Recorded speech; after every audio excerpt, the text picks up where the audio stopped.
Con una delibera approvata lo scorso 4 luglio, la Giunta regionale del Veneto è intervenuta ancora una volta per affrontare le criticità legate alle liste di attesa per le prestazioni sanitarie.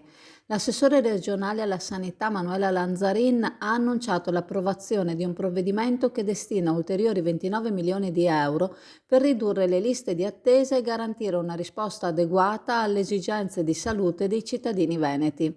Il Piano Nazionale di Governo delle liste di attesa è il quadro di riferimento che richiede alle aziende sanitarie di conoscere e monitorare i bisogni e le priorità assistenziali dei pazienti, nonché l'offerta delle prestazioni fornite. Responsabili dell'attuazione dei piani operativi per programmare le attività e mettere a frutto le risorse assegnate sono le stesse aziende ULSS regionali, 9 in Veneto.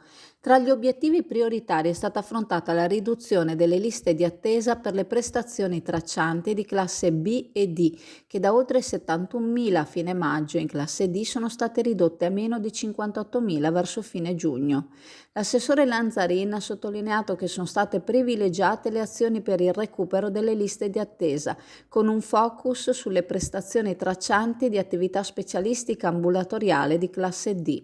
È importante mantenere i risultati già ottenuti per le prestazioni di classe B, afferma, che hanno registrato un notevole abbattimento delle liste di attesa. Con questo ulteriore investimento di risorse, la Regione del Veneto si impegna a fornire un adeguato supporto alle aziende sanitarie per affrontare le sfide legate alle liste di attesa, garantendo un accesso tempestivo alle prestazioni sanitarie e il benessere dei cittadini veneti.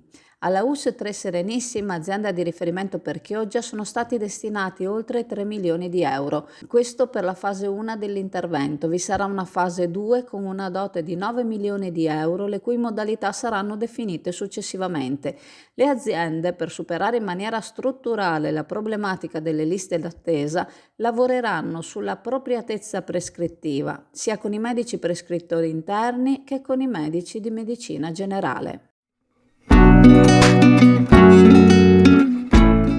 Preparati a gustare le specialità tradizionali e le novità esplosive che potrai trovare all'Indiga. Gelato artigianale anche per l'asporto, per gustarlo in compagnia dove vuoi tu.